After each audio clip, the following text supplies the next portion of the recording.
বিসমিল্লাহ ওয়াসসালাতু ওয়াসসালামু আলা রাসূলিল্লাহ ওয়া আলা আলিহি ওয়া আসহাবিহি ওয়া মান ওয়ালা আম্মা বা'দু ফাআউযু বিল্লাহি মিনাশ শাইতানির রাজীম বিসমিল্লাহির রহমানির রহিম ইন্নামা ইউওয়াফাস সাবিরুনা আজরাহুম বিগাইরি হিসাব। আল্লাহ তাআলা শুকর আদায় করছি যিনি আমাদেরকে আজকের ক্লাসে জয়েন করার তৌফিক দান করেছেন, আজকের এই আলোচনা সেশনে জয়েন করার তৌফিক দান করেছেন এবং রাসূলুল্লাহ সাল্লাল্লাহু আলাইহি ওয়াসাল্লাম এর উপরে দরুদ এবং সালাম বর্ষিত হোক। আল্লাহুম্মা সাল্লি ওয়া সাল্লিম আলা নাবিয়িকা মুহাম্মদ, আল্লাহুম্মা সাল্লি আলাইহি, আল্লাহুম্মা বারিক আলাইহি।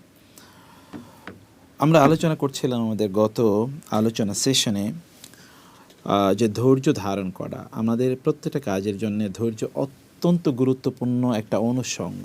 মানুষের যদি ধৈর্য না থাকে তাহলে তিনি কোনো কাজে সফলতা অর্জন করতে পারবেন না। ধৈর্য, patience is bitter but its fruits are sweet. আমরা ছোটোবেলায় এসছি যে ধৈর্য ধারণ করা খুবই কষ্টকর, কিন্তু এটার ফলাফল খুবই মিষ্টি। এবং আমরা একথাও ছোটোবেলা থেকে আমরা জেনে এসছি যে সবুরে মেওয়া ফলে। মেওয়া মানে মাওয়া মানে হচ্ছে প্রশান্তির জায়গা। কেউ যদি ধৈর্য ধারণ করে তাহলে প্রশান্তির জায়গা পাবে এবং জান্নাতুল মাওয়া বলা হয়, এটা আপনি জানেন। আবার মেওয়া যদি ফল বলি তাহলে সবুরে ফল পাওয়া যায়, মানে আলটিমেটলি সবর কেউ যদি করেন তাহলে তিনি ফলাফল পাবেন। এছাড়া আল্লাহ সুবহানাহু ওয়া তাআলা গুণবাচক নামের মধ্যে একটি গুণ আছে সবুর অথবা সব্বার। আল্লাহ সুবহানাহু ওয়া তাআলা তিনি পরম ধৈর্যশীল। আবার হালিম আল্লাহ তাআলা গুণবাচক নাম, কারণ তিনি ধৈর্যশীল। এবং হাদিসে এসে আল্লাহ সুবহানাহু ওয়া তাআলা চেয়ে ধৈর্যশীল আর কেউ নাই, কারণ আল্লাহ সুবহানাহু ওয়া তাআলা মানুষকে দেন, কিন্তু তারপরেও মানুষ আল্লাহকে অস্বীকার করে অথবা তাকে ভিন্ন ভাবে চিত্রায়িত করে, তার কাছে না চেয়ে অন্যের কাছে চায়, অথচ তিনি দিচ্ছেন। তার কৃতজ্ঞতা আদায় না করে অন্যের কৃতজ্ঞতা আদায় করে, অথচ তিনিই দিয়েছেন। সেই অবস্থায় আল্লাহ সুবহানাহু ওয়া তাআলা ধৈর্যশীল। তিনি মানুষদের কোনো শাস্তি প্রদান করেন না অথবা মানুষদেরকে তিনি ধ্বংস করে দেন না। এ কারণে আমরা বলবো যে ধৈর্য খুবই গুরুত্বপূর্ণ। এটার অনেক ফলাফল আছে। কী কী ফলাফল আমরা সেগুলো নিয়ে একটু আজকে আমরা কথা বলতে চাই। একবার চিন্তা করে দেখুন, ইউসুফ আলাইহিস সালাতু ওয়াস সালাম তিনি কী পরিমাণ ধৈর্য ধরেছেন। তার ভাইরা তাকে কূপে নিক্ষেপ করেছে, কূপ থেকে তাকে যখন নিক্ষেপ করা হলো তখনও তিনি কিন্তু চিৎকার চেঁচামেচি করে বলেননি, বলেছেন তোমরা আমাকে কেন হত্যা করতে চাও। তারপর তারা কূপে নিক্ষেপ করেছে, কূপের মধ্যে তিনি চুপচাপ বসেছিলেন। এরপরে লোকেরা সেখানে এসে পানি উঠানোর জন্য তাদের বালতি সেখানে কূপের মধ্যে ফেললো। বালতির উপরে উঠে তিনি চলে আসলেন। যখন বালতির উপরে উঠে আসলেন তখন তার ভাইরা দূরে ছিল, তারা দৌড়ে এসে বলল, ও আমাদের কৃতদাস, আমাদের দাস, আমাদের গোলাম পালিয়ে চলে এসছে, আমরা ওকে ওকে আমরা বিক্রি করে দিতে চাই। তখন ওই লোকেরা কম দামে ইউসুফ আলাইহিস সালাতু ওয়াস সালামকে কিনে নিল। তখনও কিন্তু ইউসুফ আলাইহিস সালাম বলতে পারতেন, না আমি তো তোমাদের ভাই, তোমরা মিথ্যা কথা বলছো, আমার বাবা নবী, এটা তো বলতে পারতেন, কিন্তু তা বলেননি। বরং এরা এই যে বণিকরা, ব্যবসায়ীরা তাকে নিয়ে গেল, ব্যবসায়ীরা নিয়ে গিয়ে তাকে পরবর্তীতে বাজারে কৃতদাসের মতো করে তাকে বিক্রি করে দিল। সেখানেও কিন্তু ইউসুফ আলাইহিস সালাতু ওয়াস সালাম যখন মিশরের গভর্নর যখন তাকে কিনে নিয়ে যাচ্ছিলেন, তিনি কিন্তু বলতে পারতেন, বাজারে যখন তাকে কৃতদাস আকারে বিক্রি করা হচ্ছিল তিনি বলতে পারতেন, না আমি কৃতদাস নই, আমি এই যে ফিলিস্তিন বা কানানের নবীর আমি সন্তান, এরকম তিনি বলতে পারতেন। আবার তিনি যখন সে গভর্নরের বাসায়, আজিজে মিসর এর বাসায় যখন তিনি লালিত পালিত হচ্ছিলেন তখনও তিনি বলতে পারতেন তার পরিচয় দিয়ে, কিন্তু তিনি তা বলেন নাই। এবং তিনি তারা যা বলেছেন তাই তিনি সহ্য করে ছিলেন কারাগারে। যখন তাকে নিক্ষেপ করা হয় তখন তিনি কিন্তু মেনে নিয়েছেন, ধৈর্য তিনি ধরেছেন। এবং আলটিমেটলি আপনি জানেন যে ধৈর্যের ফলাফল কি। আল্লাহ সুবহানাহু ওয়া তাআলা তাকে মিশরের সম্রাট বানিয়েছেন, কারণ ওই যে এর আগে তিনি যে কষ্ট করেছেন, ধৈর্য ধারণ করেছেন, এটার ফলাফল আল্লাহ সুবহানাহু ওয়া তাআলা তাকে প্রদান করেছেন। আমা ফি রাসূলিল্লাহি ইউসুফা উসওয়াতুন লিমিসলিকা মাসজুনান আলা যুলমি ওয়াল ইফকি আকামা জামিলুস সবরি ফিল হাবসি বুরহানান ফাআসলামাহু সবরুল জামিলু ইলাল মুলকি। বলা হচ্ছে যে আল্লাহ সুবহানাহু ওয়া তাআলা এর নবী ইউসুফ আলাইহিস সালাতু ওয়াস সালামের জন্য তোমাদের মধ্যে তোমাদের জন্য আদর্শ রয়েছে। তিনি জুলুম এবং মিথ্যা অপবাদের উপর ভিত্তি করে তিনি কারাগারে বন্দী অবস্থায় ছিলেন এবং তিনি সেখানে এত চমৎকার ধৈর্য ধারণ করেছেন যে এটি তার জন্যে একটি এই ভয়ঙ্কর একটা জায়গায় তিনি উত্তমভাবে ধৈর্য ধারণ করার কারণে এই ধৈর্য তাকে রাজত্ব পর্যন্ত পৌঁছে দিয়েছে, অর্থাৎ তাকে রাজা বা সম্রাট পর্যন্ত বানিয়ে দিয়েছে। এবং এই কারণে ইমাম গাজালি রাহিমাহুল্লাহ তিনি বলেছেন, ওয়াকাদ ওয়াসাফাল্লাহু তাআলা সাবিরিনা বিআওসাফ। আল্লাহ সুবহানাহু ওয়া তাআলা ধৈর্যশীলদের অনেকগুলো গুণের কথা উল্লেখ করলেন। কমপক্ষে আল্লাহ সুবহানাহু ওয়া তাআলা 70-এর বেশি জায়গায় ধৈর্যশীলদের প্রশংসা আল্লাহ সুবহানাহু ওয়া তাআলা করেছেন, এবং ধৈর্যশীলদের জন্য আল্লাহ তাআলা কী পরিমাণ পুরস্কারের কথা উল্লেখ করেছেন। যদি আমরা সেই আয়াতগুলোর দিকে তাকাই তাহলে দেখব যে ব্যাপক পরিমাণ পুরস্কারের কথা আল্লাহ সুবহানাহু ওয়া তাআলা বলেছেন। এক নম্বর যে কথা আল্লাহ তাআলা বললেন, সফলতা, মূলত বিজয়, সফলতা, কল্যাণ এটা কেবল ধৈর্যশীলদের জন্য রয়েছে। আল্লাহ বলেছেন, ইয়া আইয়ুহাল্লাযীনা আমানু, হে ইমানদার, ইসবিরু, ধৈর্য ধারণ করো, ওয়াসবিরু, ধৈর্যের ক্ষেত্রে তোমরা প্রতিযোগিতা করো, ওয়ারাবিতু, এবং তোমরা পাহারাদারের মতো কাজ করো, আল্লাহর দ্বীনের জন্য তোমরা পাহারাদারদের মতো কাজ করো, ওয়াত্তাকুল্লাহ লাআল্লাকুম তুফলিহুন, তোমরা আল্লাহকে ভয় করো, তাহলে তোমরা সফল হতে পারবে। একজন ব্যক্তি তিনি ব্যর্থ হবেন না যদি তিনি ধৈর্য ধারণ করেন। আল্লাহ তাআলা বলেছেন, ওয়াল আসরি ইন্নাল ইনসানা লাফি খুসর, মানুষ সত্যিকার অর্থে তারা ক্ষতির মধ্যে নিমজ্জিত আছে, কিন্তু তারাই বেঁচে যাবে যে সকল ব্যক্তিরা ধৈর্য ধারণ করেছে। আপনি কোনো ব্যবসা বাণিজ্য শুরু করেছেন, চাকরি বাকরি শুরু করেছেন, কাজ শুরু করেছেন, কোনো উদ্যোগ গ্রহণ করেছেন, কোনো ধরুন আপনি কোনো ধরনের ধরুন আপনি পড়াশোনা শুরু করেছেন, যাই আপনি করুন না কেন, ধৈর্য ধরে যদি আপনি থাকেন তাহলে দেখবেন এর বিনিময়ে আল্লাহ সুবহানাহু ওয়া তাআলা আপনাকে সফলতা প্রদান করবেন, আপনি ব্যর্থ হবেন না। অন্য ব্যক্তি ধৈর্য না ধরার কারণে তিনি ব্যর্থ হতে পারেন, কিন্তু আপনি ব্যর্থ হবেন না। আপনি জানেন যে এই যে আমরা থমাস এডিসন বলা হয়, যিনি এই যে লাইট যিনি আবিষ্কার করেছেন, তিনি প্রায় 1600 আইটেমকে এক্সপেরিমেন্ট করার পর তারপরে গিয়ে তিনি এই যে বাল্ব তিনি আবিষ্কার করেছেন। আমরা যদি সেকুলার কিছু উদাহরণ আপনাদের সামনে উপস্থাপন করি, আবার আমরা জানি যে একথা বলা হচ্ছে, একবার না পারিলে দেখো শতবার, তুমি বারবার দেখো। বারবার দেখলে এমন একজন বিজ্ঞানীর কথা বলা হয়েছে, সেটা নিউটনের হতে পারে, যে তিনি দেখেছেন তিনি কোনো কাজে ব্যর্থ হয়েছেন, তারপরে তিনি গিয়ে দেখলেন যে একটা মাকড়সা একটা জাল বোনার জন্য বারবার চেষ্টা করছে, এবং সর্বশেষ তিনি পেরেছেন। তখন তিনি ফিরে আসলেন এবং তিনি তার চেষ্টাটা শুরু করেছেন। তো আমরা দেখতে পাই রাসূলুল্লাহ সাল্লাল্লাহু আলাইহি সাল্লাম তিনি মক্কায় এত পরিমাণ বাধার তিনি শিকার হয়েছেন, তিনি যদি ধৈর্য ধারণ না করতেন তাহলে আপনারা এবং আমরা আজ কিন্তু মুসলমান হতে পারতাম না। অতএব তিনি ধৈর্য ধারণ করেছেন এবং ধৈর্য ধারণ করে তিনি তার দাওয়াতি কাজগুলো চালিয়ে গিয়েছেন। তার ফলশ্রুতিতে আমরা কিন্তু আজকে মুসলিম হয়েছি, বা আমরা আজকে দিন এর এই যে সৌন্দর্য, দিন এর যেই আলো, এটা আমরা পেয়েছি এই ধৈর্যের কারণে।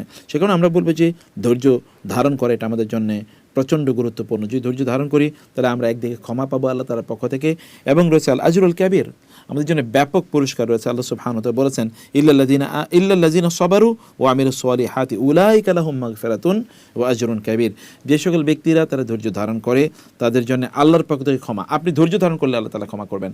আপনার যে কোনো পরিস্থিতিতে, যেমন ধরুন আপনার বাসা বাড়িতে হতে পারে আপনাকে ধৈর্য ধারণ করতে পারে, আপনাকে রাস্তাঘাটে ধৈর্য ধারণ করতে হতে পারে, আপনাকে আপনার অফিস আদালতে, ব্যবসা বাণিজ্যে, চাকরি বাকরিতে, এভরি হয়ার ধৈর্য নাই এমন কোনো জায়গা আছে? কোনো জায়গা নেই। আপনি ইবাদতের মধ্যে ধৈর্য ধারণ করা লাগে, সবর আলা তাআতি, যেটা আমরা শুরুতে বলে এসেছিলাম, আপনি ধৈর্য ধরে ইবাদত করা লাগে, ধৈর্য ধরে কোরআন তেলাওয়াত করা লাগে, ধৈর্য ধরে ইসলামিক আলোচনা শোনা লাগে। অন্য কিছুর মধ্যে ধৈর্য ধারণ করা লাগে না, ওগুলো শয়তানি ইন্সপিরেশন তৈরি করে দেয়। সিনেমা দেখতে বা আপনি ধরুন ফেসবুকে স্ক্রল ডাউন করতে 3-4 ঘন্টা আপনার কেটে যাবে, তারপরে আপনার হুঁশ ফিরে আসবে, আমি আসলে করছিলাম কি এতক্ষণ। আপনি একেবারে অবসেসড, কারণ শয়তানের মধ্যে আপনাকে আনমাইন্ডফুল করে রেখেছে, আপনাকে অবসেসড করে রেখেছে, প্রিঅকুপাইড করে রেখেছে, আপনাকে ওই জায়গায় আপনাকে মাতাল করে রেখেছে, অ্যাডিক্টেড করে রেখেছে। কিন্তু আপনি ইবাদত যখন করতে যাবেন আপনি দেখবেন যে সেখানে আপনার ধৈর্যের সেখানে চ্যুতি ঘটে। ফলে এই জায়গাগুলোতে যেখানে ধৈর্য ধারণ করা খুবই কষ্টকর, সেই জায়গাগুলোতে ধৈর্য ধারণ করলে আল্লাহ সুবহানাহু ওয়া তাআলা মাল্টিপল রিওয়ার্ড আপনাকে প্রদান করবেন। এটি আমরা এখানে দেখতে পাচ্ছি। ওয়াজরুন কাবীর, তার জন্য বিশাল। আল্লাহ যদি বলেন বড় পুরস্কার তার জন্য রয়েছে, তাহলে বড়টা কত হতে পারে? এটা তো আমার বা আপনার শব্দচয়ন না, এটা আল্লাহ সুবহানাহু ওয়া তাআলার সিলেক্টেড ওয়ার্ডস। এবং ধৈর্য এর আলটিমেট পথ হচ্ছে, আলটিমেট ডেস্টিনেশন হচ্ছে জান্নাত, যেটি রাসূলুল্লাহ সাল্লাল্লাহু আলাইহি ওয়াসাল্লাম তিনি আমাদেরকে বলেছেন। সামিত রাসূল ইয়াকুলু, আনাস ইবনে মালিক রাদিয়াল্লাহু তিনি বলছেন, ইন্নাল্লাহ ক্বালা, আল্লাহ সুবহানাহু ওয়া তাআলা তিনি বলছেন, ইবতালাইতু আবদি, আমি আমার বান্দাকে পরীক্ষা করেছি, বিহাবিবাতাইহি ফাসাবারা, তার দুটো চোখ আমি তার নিয়েছি, অথবা যেমন ধরুন তার বড় কোনো বিপদ আমি ঘটেছি, তারপরে তিনি ধৈর্য ধারণ করেছেন। আউয়াতুহু মিনহুমাল জান্নাহ, তার যেহেতু আমি বিপদ ঘটিয়েছি, যেমন এক্সাম্পল হিসেবে আমি তাকে অন্ধ করেছি, সে ধৈর্য ধারণ করেছে, এর বিনিময়ে আমি তাকে জান্নাত প্রদান করব। আপনি জানেন একজন সাহাবী, তার নাম হচ্ছে জান্নাতের সুসংবাদপ্রাপ্ত একজন সাহাবী, তিনি তার শেষ বয়সে গিয়ে তিনি কিন্তু অন্ধ হয়ে গিয়েছিলেন, এবং রাসূলুল্লাহ সাল্লাল্লাহু আলাইহি ওয়াসাল্লাম বলেছেন, আতিব মা তুআমাকা তাকুন মুস্তাজাবাদ দাওয়া। হে আব্দুর রহমান ইবনে আউফ রাদিয়াল্লাহু তাআলা আনহু, তাকে রাসূল সাল্লাল্লাহু আলাইহি ওয়াসাল্লাম বলেছেন যে তুমি তোমার খাদ্য পানীয় এগুলোকে তুমি হালাল করো, হালাল বানাও, তাইলে তুমি তোমার দোয়া কবুল হয়ে যাবে। তাকুন মুস্তাজাবাদ দাওয়া। এবং তিনি তার জীবনের শেষের দিকে গিয়ে তিনি কিন্তু অন্ধ হয়ে গিয়েছিলেন, এবং লোকেরা তার কাছে আসতো এবং বলতো যে আপনি আমাদের জন্য একটু দোয়া করুন। দোয়া করলেই কিন্তু তার দোয়ার কারণে মানুষ তখন সুস্থ হয়ে যেত। তখন কেউ একজন তাকে বললেন যে আপনি তো অন্ধ, আপনি আল্লাহর কাছে আপনার ব্যাপারে দোয়া করতে পারেন না, যেন আল্লাহ সুবহানাহু ওয়া তাআলা আপনাকে আপনার চোখটা ফিরিয়ে দেন। তিনি বললেন, আমি ওই যে রাসূলুল্লাহ সাল্লাল্লাহু আলাইহি ওয়াসাল্লাম বলেছেন, আল্লাহ যদি কারো দু চোখ তুলে নেন এবং তাকে অন্ধ বানিয়ে দেন, তিনি যদি ধৈর্য ধারণ করেন, তাহলে তাকে আল্লাহ সুবহানাহু ওয়া তাআলা জান্নাত প্রদান করবেন। আমি আল্লাহ সুবহানাহু ওয়া তাআলা এর কাছে সেই জান্নাত প্রত্যাশা করছি। এই যে বিপদে ধৈর্য ধারণ করে আমি আল্লাহর কাছে জান্নাত চাই, মানে ধৈর্যের পরাকাষ্ঠাটা আপনি দেখুন। সেই কারণে রাসূলুল্লাহ সাল্লাল্লাহু আলাইহি ওয়াসাল্লাম তিনি বলেছেন, আল্লাহ সুবহানাহু ওয়া তাআলা বলেন, মা লি আবদিল মুমিন ইনদি জাযাআন ইল্লা ইযা ক্বাবাতু সফিয়াহু মিন আহলি দুনিয়া সুম্মা ইহতাসাবাহু ইল্লাল জান্নাহ। কোন বান্দার তার যদি নিকটজন প্রিয়জন কেউ মারা যায়, তারপরে তিনি ধৈর্য ধারণ করেন, তাইলে আমি তার এই ধৈর্যের বিনিময়ে তাকে জান্নাত প্রদান করব। আল্লাহ সুবহানাহু ওয়া তাআলা বলছেন যে কোনো একজন ব্যক্তির, যেমন আপনার নিকটবর্তী কোনো একজন মারা গিয়েছেন, অথবা আপনার সবচেয়ে প্রিয় একটা জিনিস কোনোভাবে ক্ষতিগ্রস্ত হয়েছে বা সেটা নষ্ট হয়ে গেছে, অথবা ধরুন সেটা হারিয়ে গিয়েছে, আপনি ধৈর্য ধারণ করেছেন, আল্লাহ সুবহানাহু ওয়া তাআলা বলেন ইল্লাল জান্নাহ সুম্মা ইহতাসাবাহু, তারপরে সে ধৈর্য ধারণ করেছে, এই ব্যক্তির জন্য আমি জান্নাত ছাড়া আর কোনো প্রতিদান রাখি না, অর্থাৎ আমি তাকে জান্নাতের প্রতিদান আমি তাকে প্রদান করব। এবং আপনি জানেন তো, ওই যে একজন নারী, সে নারীর কথা এখানে যারা আছেন বোনেরা ভালো করে শুনুন। একজন নারী রাসূলের কাছে আসলেন এবং বলেন, আতা ইবনে আবি রবাহ রাদিয়াল্লাহু তাআলা তিনি বর্ণনা করছেন, তিনি বলছেন যে একবার একজন নারী কোন এক জায়গা দিয়ে যাচ্ছিলেন, তখন তিনি অন্যদিকে লক্ষ্য করে বললেন যে আব্দুল্লাহ ইবনে আব্বাস রাদিয়াল্লাহু তাআলা আনহুর ছাত্র আতা ইবনে আবি রবাহ, বিখ্যাত তাবী এবং সেই সময়ের সবচেয়ে বড় স্কলার, ফকিহ, তিনি তাকে আব্দুল্লাহ ইবনে আব্বাস রাদিয়াল্লাহু তাআলা বললেন, একজন নারী পাশে দিয়ে যাচ্ছিল, আমি কি তোমাকে আলা উরিকা ইমরাতাম মিন আহলি জান্নাহ, আমি তোমাকে একজন জান্নাতি নারী দেখাবো? তিনি বললেন, বালা, হ্যাঁ একটু দেখান না। কলে তিনি বলেন, হাদিহিল মারআতুস সাউদা, এই যে কালো মহিলাটি যাচ্ছে না, তার দিকে তাকাও। আতাতিন নাবিয়্যা সাল্লাল্লাহু আলাইহি ওয়াসাল্লাম, তিনি রাসূলের কাছে আসলেন। ফাকালাত, বললেন, ইন্নী উসরাউ ওয়া ইন্নী আতাকাশশাফু, হে রাসূলুল্লাহ সাল্লাল্লাহু আলাইহি ওয়াসাল্লাম, আমার মাঝে মাঝে মানে খিঁচুনির রোগ হয়, খিঁচুনি, এবং খিঁচুনির রোগে কি হয়, আতাকাশশাফু, আমার জামা কাপড়গুলো খুলে যায়, মানে আমি তখন উলঙ্গ, যে খিঁচুনিতে কি হয়, আমার জামা কাপড়গুলো শরীর থেকে সরে যায়। এখন ফাদউল্লাহ, আল্লাহ তাআলার কাছে আপনি আমার জন্য দোয়া করুন, আল্লাহ সুবহানাহু ওয়া তাআলা যেন আমাকে সুস্থ করে দেন। তখন রাসূলুল্লাহ সাল্লাল্লাহু আলাইহি ওয়াসাল্লাম তাকে কি বললেন, ইন শি'তি সাবারতি ওয়ালাকিল জান্নাহ, তুমি যদি ধৈর্য ধারণ করতে চাও তাইলে ধৈর্য ধারণ করো, আল্লাহ তাআলা এর বিনিময়ে, ধৈর্যের বিনিময়ে তোমাকে জান্নাত প্রদান করবেন। ওয়া ইন শি'তি দাআউতুল্লাহ আন ইউআফিকে, আর যদি তুমি চাও আমি আল্লাহর কাছে তোমার জন্য দোয়া করব, আল্লাহ সুবহানাহু ওয়া তাআলা তিনি কি করবেন, এর কারণে আল্লাহ সুবহানাহু ওয়া তাআলা তিনি তোমার যে অসুস্থতা আছে এটা আল্লাহ সুবহানাহু ওয়া তাআলা দূর করে দেবেন। দেখুন, নারীকে তিনি চয়েস দিয়েছেন। আপনি একবার আপনার নিজকে এখানে চিন্তা করে দেখুন তো, আপনি প্রচণ্ড অসুস্থ, আপনি এমন একজন ব্যক্তির কাছে গেলেন যিনি দোয়া করলে আপনার দোয়া কবুল হয়ে যাবে, মানে আপনার অসুস্থতা দূর হয়ে যাবে।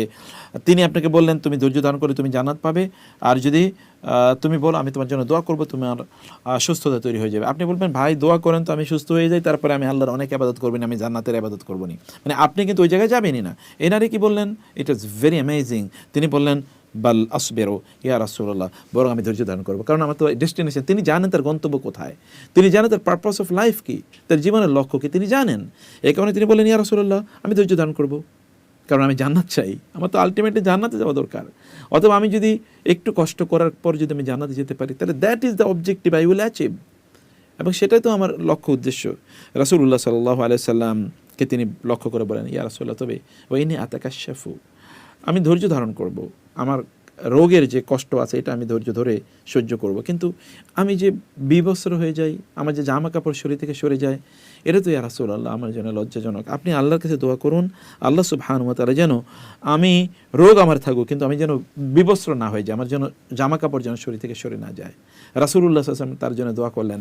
এরপর তার কিন্তু খিঁচুনি ব্যারাম হয় মাঝে মাঝে, কিন্তু তার শরীর থেকে আর জামা কাপড় সরে না। ও তার ডেস্টিনেশন তিনি জানেন যে তাকে কোথায় যেতে হবে। আমরা এই কথাগুলো কেন আপনাদেরকে বলছি, আমরা এই জন্য আপনাদেরকে বলছি যে আপনারা যে হজের সফরে যাচ্ছেন, যেখানে আল্লাহ সুবহানাহু ওয়া তাআলা আপনাদের জন্য বিনিময় হিসেবে জান্নাত রেখে দিয়েছেন। রাসূলুল্লাহ সাল্লাল্লাহু আলাইহি ওয়াসাল্লাম বলেছেন, আল হাজ্জুল মাবরুরু লাইসা লাহু জাযাউন ইল্লাল জান্নাহ, মানে হজ্জে মাবরুর, যে হজটি কবুল হয়ে যাবে এই হজের প্রতিদান জান্নাত ছাড়ার কিছু নাই। তো আপনি জান্নাতে যেতে চাইলে আপনাকে ধৈর্য ধারণ করতে হবে না, এই নারী তিনি অসুস্থ, তারপরেও তিনি জান্নাতের জন্য অসুস্থতাকে তিনি মেনে নিয়েছেন, ধৈর্য ধারণ করেছেন। আমরা বলবো যে এই কাজটি আমাদের করা দরকার। এই জন্যে আল্লাহ সুবহানাহু ওয়া তাআলা বলেছেন, আম হাসিবতুম আন তাদখুলুল জান্নাহ ওয়ালাম্মা ইয়াতিকুম মাসালুল লাযিনা খালাউ মিন ক্বাবলিকুম মাসসাতুমুল বা'সা ওয়াদ-দাররা ওয়া যুলজিলু হাত্তা ইয়াকুলা রাসূল ওয়াল লাযিনা মা'আহু আমানু মাহু মাতা নাসরুল্লাহ আলা ইন্না নাসরুল্লাহি করিব। জান্নাতে যাওয়ার জন্য দাম চুকাতে হয়। জান্নাতে এমনিতে যাওয়া যায় না, জান্নাতে যাওয়ার জন্যে আপনাকে দাম চুকাতে হয়, দাম চুকিয়ে আপনাকে জান্নাতে যেতে হবে। এ কারণে রাসূলুল্লাহ সাল্লাল্লাহু আলাইহি ওয়াসাল্লাম তিনি দাম চুকিয়েছেন, মানে তিনি দাম চুকানোর জন্য বলেছেন মানুষদেরকে যে তোমরা জান্নাতে যাওয়ার জন্যে তোমরা তোমরা দাম চুকাও। দাম চুকাতে হলে আল্লাহ সুবহানাহু ওয়া তাআলা দাম চুকাতে বলেছেন। দামটা কি? ধৈর্য ধারণ করা। মানে জান্নাতের তো একটা দাম আছে।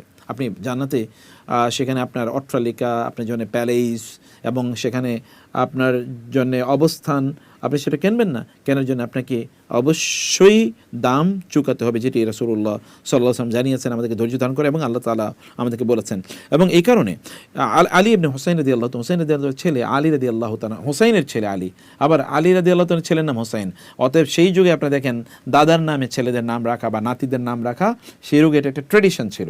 তো তিনি বললেন যে মানে তিনি তখন তাকে বলেন, তাকে লক্ষ্য করে তিনি বললেন যে মানে আলী ইবনে হুসাইন রাদিয়াল্লাহু তিনি বললেন, ইদা কানা ইয়াউমুল কিয়ামাতি নাদা মুনাদিন, কিয়ামতের দিন একজন আহ্বানকারী আহ্বান করে বলবে, লিয়াকুম আহলুস সাবর, যারা ধৈর্য ধারণ করেছে তারা দাঁড়াও। ফায়াকুমু নাসু মিনান নাস, তখন একদল লোক তারা দাঁড়াবে, তখন একদল লোক তারা দাঁড়াবে। ফায়ুকালু লাহুম, তাদেরকে বলা হবে, ইনতালিকু ইলাল জান্নাহ, জান্নাতে যাও। ফাতালাক্কাহুমুল মালায়েকা, ফেরেশতারা তাদেরকে তখন স্বাগত জানাবে। ফায়াকুলুনা, ফেরেশতারা তাদেরকে বলবে, ফেরেশতাদের উদ্দেশ্যে তারা বলবে, নাহনু আহলুস সাবর, আমরা তো ধৈর্য ধারণ করেছিলাম। মানে ফেরেশতারা তারা যখন জান্নাতের দিকে যাবে, ফেরেশতারা তাদেরকে স্বাগত জানাবে, আসবে সামনে, তখন তারা বলবে তাদের পরিচয় কি, what is your identity, who are you, ID card কই? বলবে যে নাহনু আহলুস সাবর, আমরা ধৈর্যশীল ছিলাম। ক্বালু, তখন ফেরেশতারা তাদেরকে বলবে, মা সবরুকুম, তোমরা কিসের উপর ধৈর্য ধারণ করেছিলে, তোমাদের ধৈর্য কিসের উপর ছিল?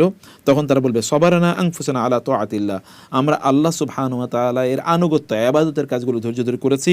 ওয়া সবারনা আন মাসিয়াতিল্লাহ, এবং আল্লাহর আনুগত্য করতে গিয়ে আমরা অপরাধ বা গুনাহ, আল্লাহর অবাধ্য হওয়া থেকে আমরা ধৈর্য ধরে বিরত ছিলাম। ক্বালু, তারা তখন ফেরেশতারা তাদেরকে বলবেন, উদখুলুল জান্নাহ ফানি'মা আজরুল আমিলিন, তোমরা জান্নাতে যাও, তোমাদের জন্য কত উত্তম পুরস্কারের ব্যবস্থা করে রাখা হয়েছে। রাসূলুল্লাহ সাল্লাল্লাহু আলাইহি ওয়াসাল্লাম বলেছেন, হুফফাতিল জান্নাতু বিল মাকারি ওয়া হুফফাতিন নারু বিশ শাহওয়াত, মানুষের জন্য জান্নাতের কার্যকলাপগুলোকে অপছন্দনীয় করে রাখা হয়েছে এবং জাহান্নামের কাজগুলোকে পছন্দনীয় করে রাখা হয়েছে। জাহান্নামের কাজগুলো করলে আপনার ক্ষণিকের মজা লাগবে, গান শুনবেন, সিনেমা দেখবেন, আবার ধরেন এরপরে আনন্দ ফুর্তি করবে, শরীরকে দেখিয়ে দেখিয়ে ঘুরে বেড়াবে, মিথ্যা কথা বলবে, হাসি ঠাট্টা তামাশা ইত্যাদি করবে, তাই না?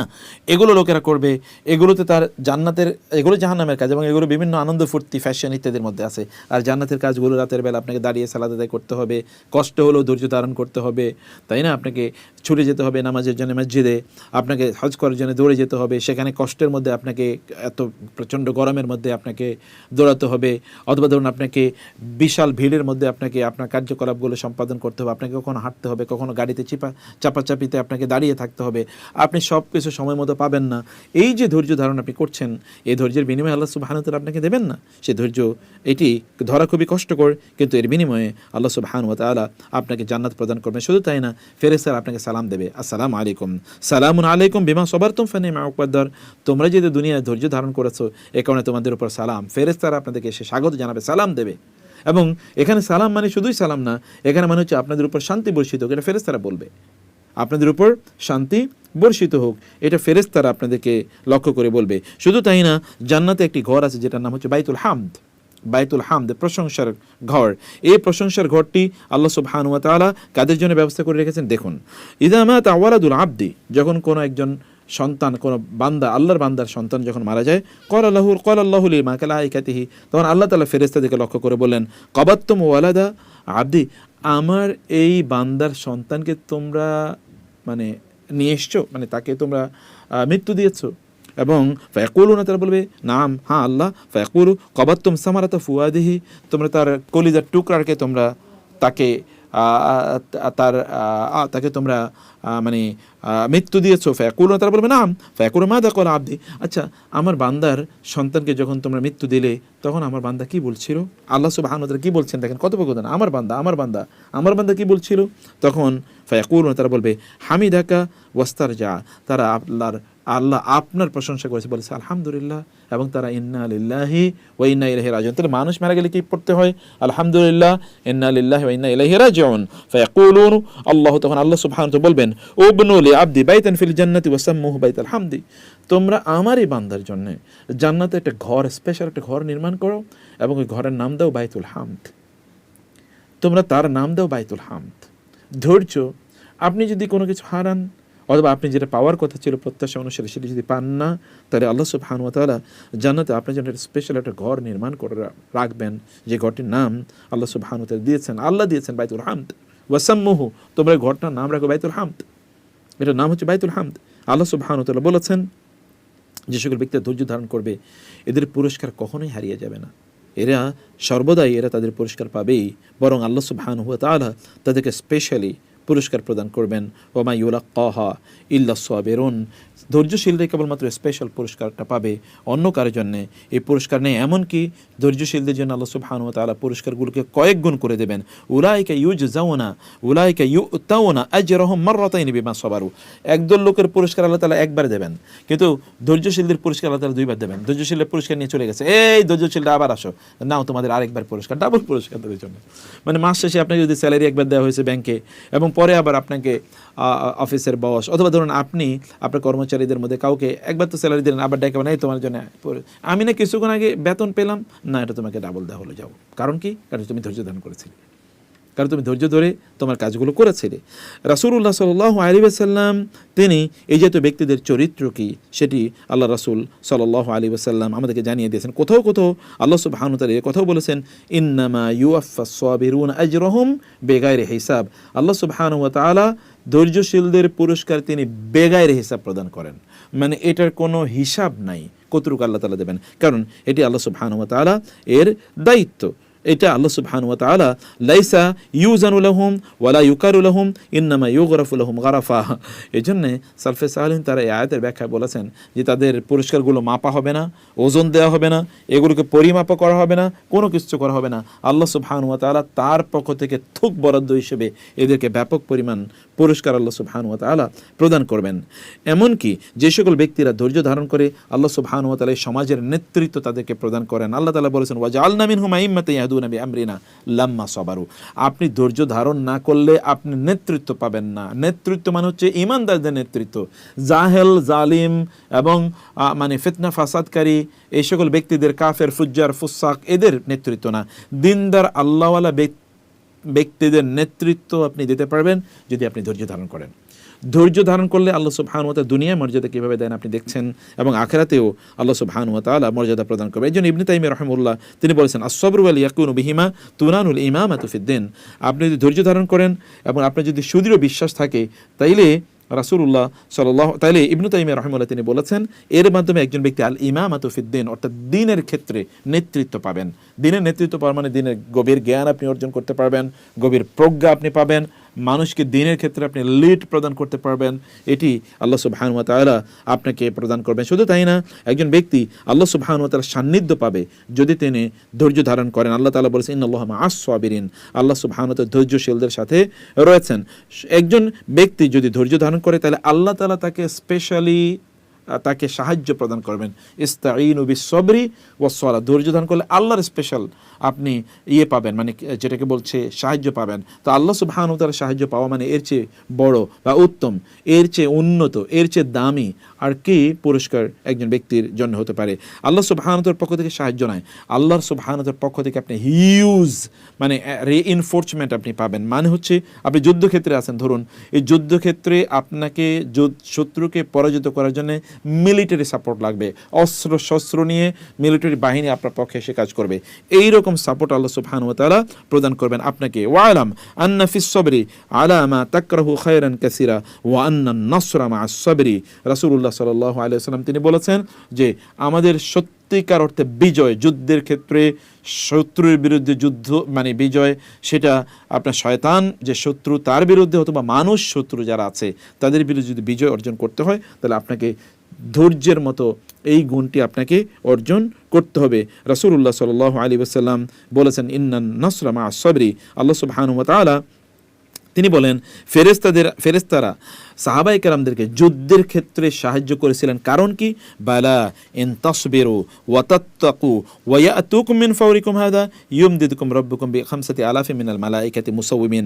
সূরা আলে ইমরানের 125 আয়াতে আল্লাহ তাআলা বললেন, যদি তোমরা ধৈর্য ধারণ করো, তাকওয়া অবলম্বন করো, এবং এই লোকেরা যদি হঠাৎ করে তোমাদের উপর এসে পড়ে, মানে শত্রুরা, আপনি জানেন আপনি একেবারে আনপ্রিপেয়ার্ড, আনআর্মড, আপনার কোনো অস্ত্রশস্ত্র কিছু নাই, প্রিপেয়ার্ডও নাই, এরকম অবস্থায় শত্রু হঠাৎ করে আপনার সামনে চলে আসলো।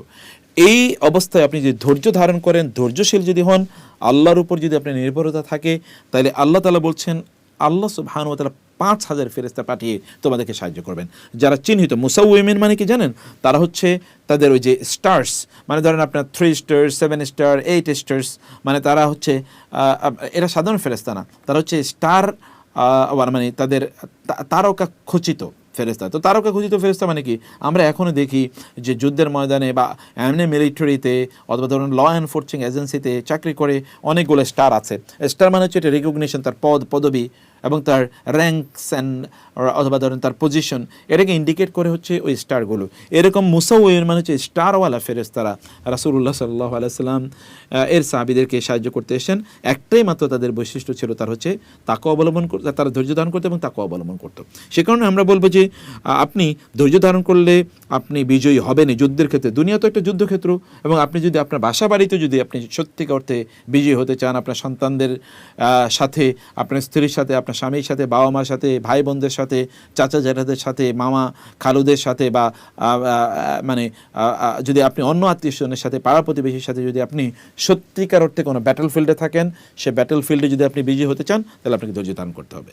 এবং আল্লাহ সুবহানাহু ওয়া তাআলা বনী ইসরাঈল তারা ফেরাউনের উপর কিভাবে বিজয়ী হয়েছে, বিজয়ী হওয়ার কারণ উল্লেখ করতে গিয়ে আল্লাহ সুবহানাহু ওয়া তাআলা বলেছেন, ওয়া আওরাসনাল কওমাল্লাযীনা কানু ইস্তাদআফুনা মাশারিকাল আরদি ওয়া মাগারিবাহা আল্লাতী বারাকনা ফিহা ওয়া তাম্মাত কালিমাতু রাব্বিকাল হুসনা আলা বানি ইসরাঈল বিমা সাবারু ওয়াদাম্মারনা মা কানা ইয়াসনাউ ফিরআউন ওয়া কওমুহু ওয়া মা কানু ইয়ারিশুন। মানে ফেরাউন এবং ফেরাউনের গোষ্ঠী তারা যা কিছু করছিল, বিশাল অট্টালিকা নির্মাণ করছিল, এবং তারা এই মানে বনী ইসরাঈলকে ধরার জন্য, পাকড়াও করার জন্য বিভিন্ন জায়গায় তারা বিভিন্ন ধরনের এই যে মানে যেটাকে বলে আমরা এই যে মানে আর্মি অথবা পুলিশ, তারা বিভিন্ন জায়গায় তাদের ব্যারাক তৈরি করে না, এরকম তারা ব্যারাক তৈরি করেছে, অথবা তাদের ওই যে মানে করার জন্য বিভিন্ন জায়গায় তারা পর্যবেক্ষণ করার জন্য তারা পর্যবেক্ষণ টাওয়ার তৈরি করেছিল। এই ফেরাউনকে যেরকম পর্যবেক্ষণ টাওয়ার তৈরি করেছে তার বাহিনী দিয়ে, এই পর্যবেক্ষণ টাওয়ার সহ এবং তাদের যে ব্যারাক সহ, মিলিটারি ব্যারাক সহ আল্লাহ তাআলা ওদেরকে ধ্বংস করে দিয়েছেন। কারণ কি? কারণ একটাই, সে কারণটা কি? কারণ হচ্ছে বনী ইসরাঈল তারা ধৈর্য ধারণ করেছে। আল্লাহ সুবহানাহু ওয়া তাআলা বলেছেন, আমি তাদেরকে বিজয় দান করেছি বিমা সবারু, বিকজ তারা ধৈর্য ধারণ করেছিল। বনী ইসরাঈল ফেরাউনের বিরুদ্ধে ধৈর্য ধারণ করেছে, এবং বনী ইসরাঈলের অবস্থা আপনি জানেন, বনী ইসরাঈল কিন্তু প্রচণ্ড দুর্বল। বনী ইসরাঈল কিন্তু শুধুমাত্র দুর্বলই না, তাদের কোনো ধরনের সামর্থ্য, ফিজিক্যাল সামর্থ্য নাই, অর্থনৈতিক সামর্থ্য নাই। বছরের পর শত বছর জুড়ে তাদেরকে মানে কৃতদাস বানিয়ে রাখা হয়েছে। তারা এই ফেরাউনের বিরুদ্ধে, ফেরাউনের সুসংগঠিত বাহিনীর বিরুদ্ধে অস্ত্র শস্ত্রে, জনবলে, শক্তিতে, অর্থবিত্তে তারা বলিয়ান তাদেরকে পরাজিত করেছে, তারা ধ্বংস হয়ে গিয়েছে। আল্লাহ সুবহানাহু ওয়া তাআলা এদেরকে বিজয় দান করেছেন কিসের কারণে? একটাই মাত্র কারণ, আল্লাহ তাআলা বলছেন তাহলে যে বনী ইসরাঈল তারা ধৈর্য দান করেছে। অতএব military support will come from Allah সুবহানাহু ওয়া তাআলা because of the patience and the perseverance which is show, অথবা যেই আপনি ধরেন এন্ডিউরেন্স যেটি আপনি করবেন, এর কারণে আল্লাহ সুবহানাহু ওয়া তাআলা আপনাকে এটা প্রদান করবেন। শুধু তাই না, শত্রুতা থেকে আল্লাহ তাআলা আপনাকে রক্ষা করবেন। ওয়া ইন তাসবিরু ওয়া তাত্তাকু লা ইয়াদুরুকুম কাইদুহুম শাইআ, তুমি যদি ধৈর্য ধারণ করো, তোমরা যদি ধৈর্য ধারণ করো, তাহলে ওরা তোমাদের বিরুদ্ধে যত চক্রান্ত ষড়যন্ত্র করুক না কেন, তারা তোমাদের কোনো ক্ষতি সাধন করতে পারবে না। আল্লাহ সুবহানাহু ওয়া তাআলার পক্ষ থেকে আপনার জন্য স্পেশাল রহমত থাকবে, হেদায়েত থাকবে যদি আপনি ধৈর্য ধারণ করতে পারেন। আপনি ধরুন, আমরা যেটা বলছি, হজটাও কিন্তু যেমন রাসূলুল্লাহ সাল্লাল্লাহু আলাইহি ওয়াসাল্লাম নারীদেরকে লক্ষ্য করে বলেছেন যে নারীদের উপর কিন্তু কোনো জিহাদ নাই, কিন্তু ওয়ালাকিন লাহুন্নাল হজ, কিন্তু তাদের জন্য হজ আছে, মানে যুদ্ধ। হজ কিন্তু একটা যুদ্ধক্ষেত্র। আল্লাহ রাসূল সাল্লাল্লাহু আলাইহি ওয়াসাল্লাম বলেছেন এটা নারীদের জন্য, বলেছেন নারীদের জন্য জিহাদ নাই, কিন্তু তার জন্য কি আছে? হজ আছে। তার মানে জিহাদের ইকুইভ্যালেন্ট।